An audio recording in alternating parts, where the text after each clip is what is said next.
Ay!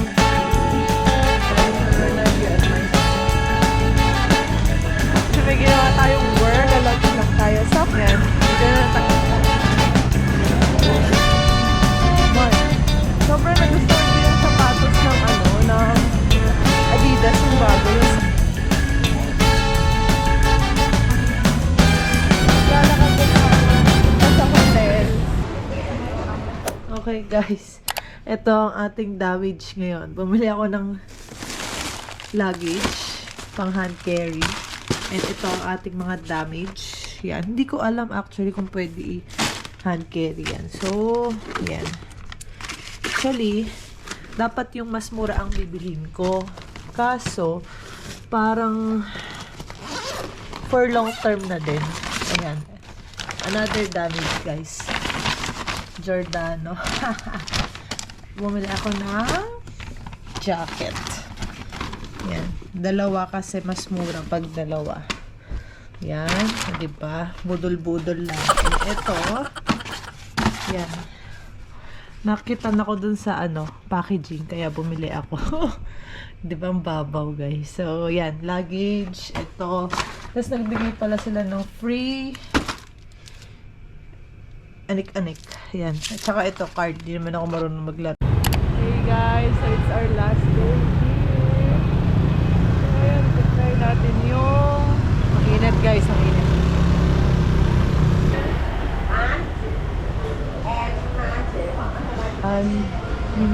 Namgyaw.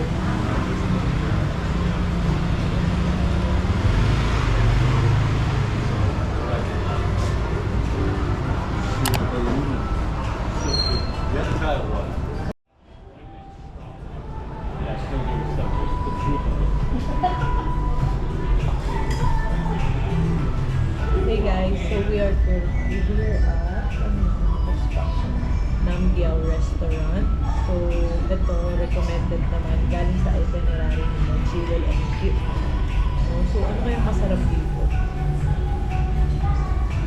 Ito parang siya, authentic Vietnamese restaurant. Okay guys, so I ordered the beef noodle. Sabi bestseller now. Tapos nakita ko kasi spicy talaga. Kung ayaw nyo lang maanghang, request nyo lang no spicy. So I ordered no spicy. And laki na serving guys. And lemonade with soda water.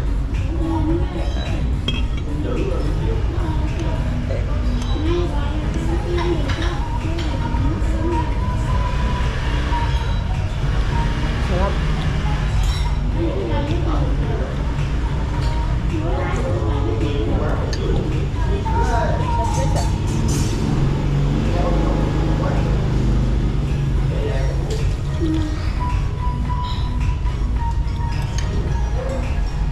Nahilig sila dito guys sa lemon.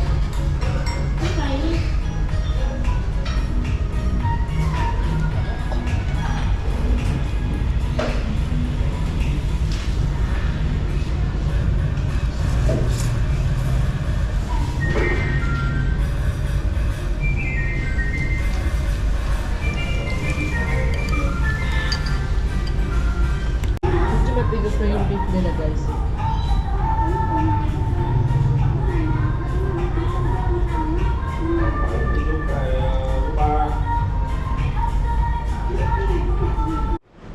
Hey guys, so ngayon tapos na tayo kumain sa Namgyaw. Nagsombrero ko kasi sobrang init. So ngayon, papunta tayo sa Maysan Maru. Wait. Papunta tayo ng Maysan Maru. Ano siya, recommended ni Jonas tsaka ni Nat. Naliligaw na naman ako. Ang init guys.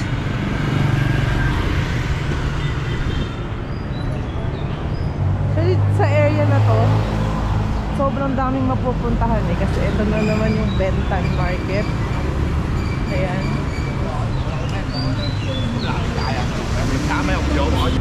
Guys, grabe yung init ngayon.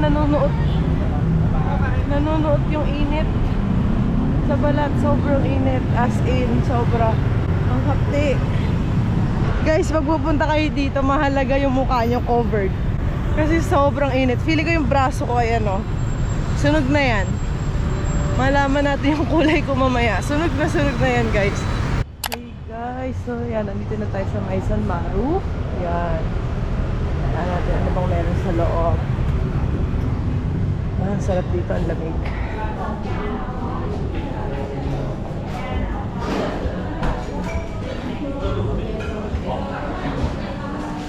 More on chocolate pala siya. Ito pa rin sinasabi ni Jonas na more on chocolate.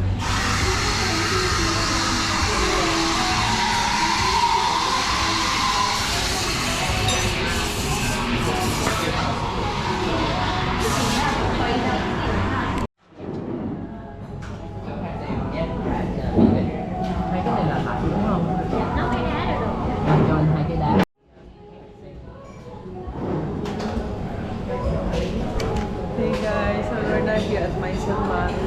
More on chocolate.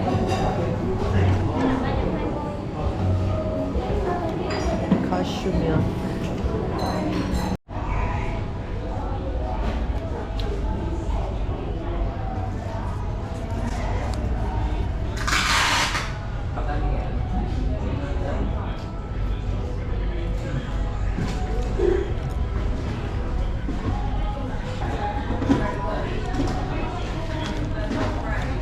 Hey guys, so medyo matagal tayo dun sa Maisan Maru. Kasi medyo may ginawa tayong work. Kasi today is Monday. So medyo may work na nagaganap ngayon, ano? So mamaya pauwi na rin naman ako. And yes, may mga kailangan akong gawin. My gosh. So ngayon magla-lunch lang tayo sa pizza 4-piece ulit. Sobrang nagustuhan ko dun guys eh. So Google Maps natin. So, babalik tayo doon sa kanina. Then, after 4-piece pizza, siguro, try natin yung Rang Rang Coffee. Then, after nun, balik na tayo doon malapit sa area ng hotel.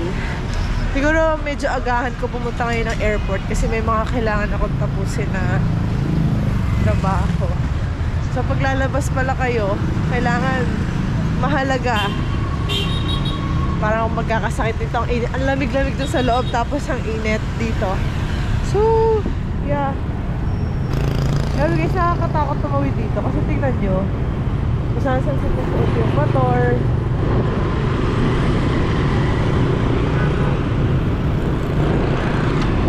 Init. Ang init guys, kaya ang sarap tumambay sa mga cafe. Yan, dito na lang tayo maglakad. Ay hindi, mali. Dito dapat. Oh, ang init.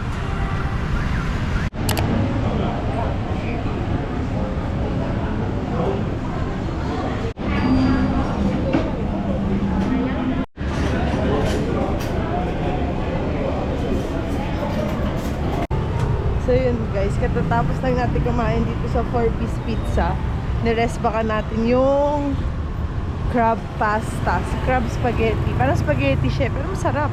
Sobrang init guys, yung braso ko sunog na. So ayan, papunta tayo ngayon sa Rang Rang Coffee. Recommended ulit siya ni Jonas pati ni Nats. Halos lahat ng kinainan ko recommended nila. And masasarap guys. Yung Maisan Maru, sobrang quality yung chocolate nila doon. Hey guys, so may trip tayo dito sa ABC Mart. Sobrang nagustuhan ko yung sapatos ng ng Adidas, yung bago, yung Samba. Kaso, nung tinry ko siya, medyo nasaktan yung, for me medyo masakit. Kasi siguro bago pa, medyo masakit yung sa may likuran. Kasi pag long walk, kasi saglit pa lang pero medyo nasakit na. Kalimitan kasi nung sa Stan Smith ko, medyo ganun din, medyo matigas. Kaya nasasaktan din ako nun sa Stan Smith. So hindi ko binili kahit gustong gusto ko. Ang ganda sana guys. Ito siya Ito. Tsaka ito. Yan. Ito yung tinry ko. Ang ganda sana.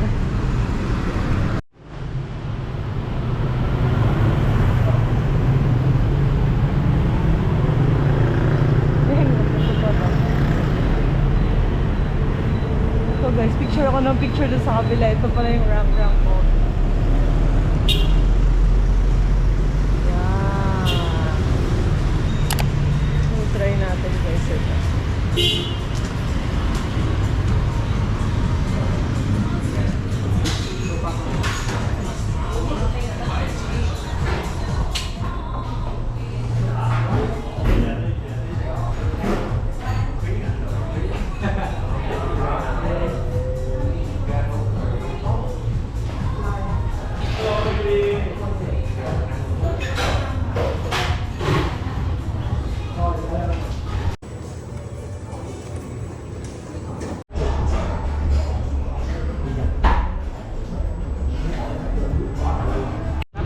Yun pala guys, naalala ko lang na pag makikipag-deal daw kayo dito sa mga taxi driver, sabi nung friend ko, sa cellphone nyo lang daw pindutin kung magkano, ganyan-ganyan. Pero wag na wag nyo daw pahahawak yung pera nyo.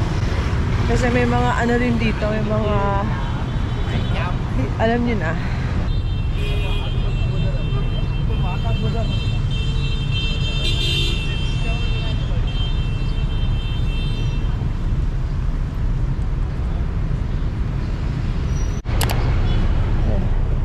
Guys, nandito pala yung Little Hanoi. Guys, I'm learning. Ayan o.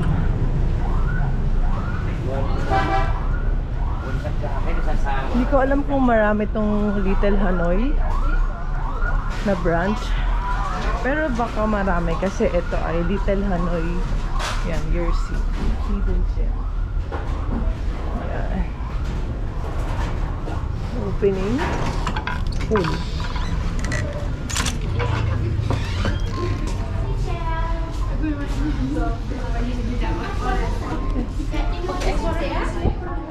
Upstairs. Yeah, a baby of the group. Stay this way, please. Okay, thank you.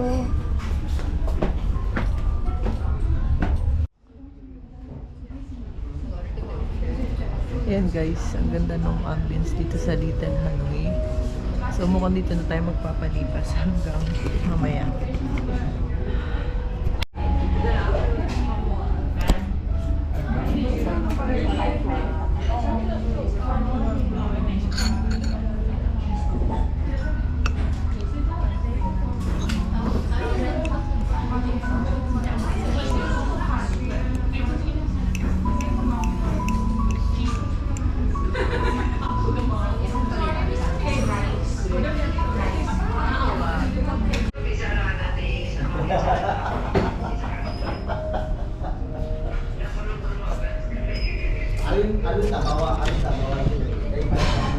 Hey guys, so tapos na tayo dito sa Little Hanoi. Actually yung coffee, egg coffee niya, medyo hindi ko ganun ka-type kasi medyo nalansahan ako doon sa itlog. Like nung, kagaya rin nung yung comment ni JM, medyo malansa. Then for me, so hindi ko siya naubos and matapang yung coffee niya eh. Matapang na tapos matapang na, tas mapait. Ganon. Kaya hindi ko masyado na-typean. So ngayon, pabalik na tayo sa hotel. Search lang natin. Maglalakad lang ulit tayo para naman ma-burn-burn yung ating mga pinagkakain, ano? Maglalakad lang tayo punta sa hotel. Then, kukunin ko yung luggage ko. Then after nun, punta na tayo ng airport.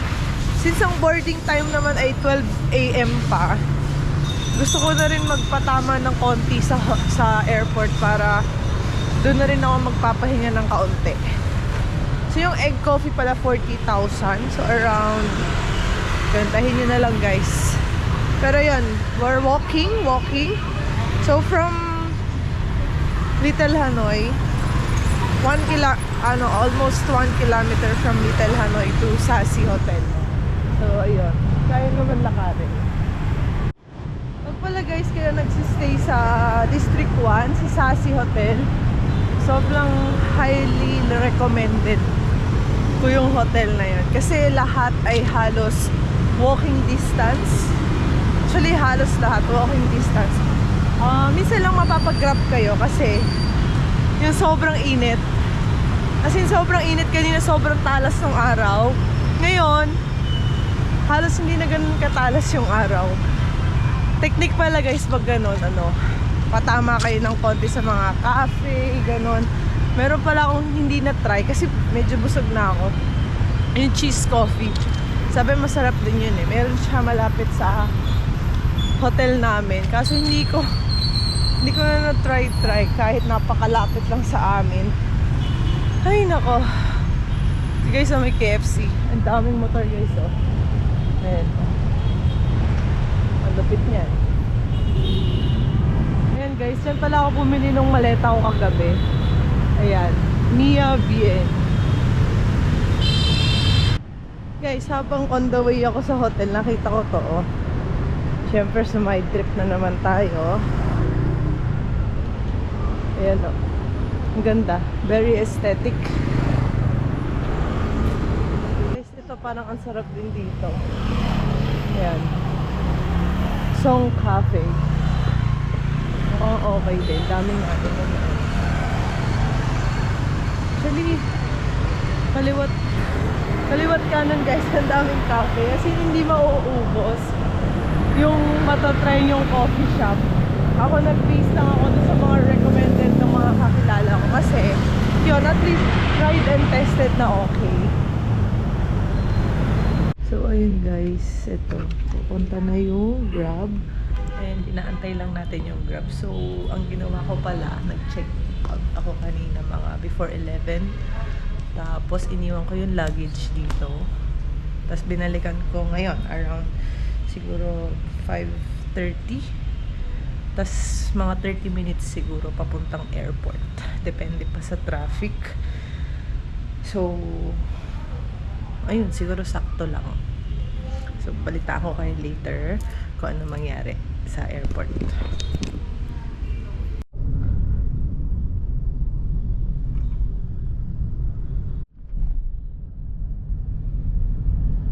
Hey guys, so nandito na tayo sa airport. Ayan na. Medyo halos 30 minutes papunta dito from from city. Yun, medyo traffic. 9:50 scheduled, estimated. Ayan guys, so ito yung kanilang departure area. Guys, good decision. F daw tayo, F. Good decision tong pagbili ko ng maleta, oh. Sobrang ginhawa. Sabi nga ni Jen, life-changing siya. Oo nga naman, life-changing. Ayan, wala tayong buhat-buhat. Pati ang dulas ng gulong, guys. Siyempre, bago pa eh. Ayan guys, our new maleta. So ngayon,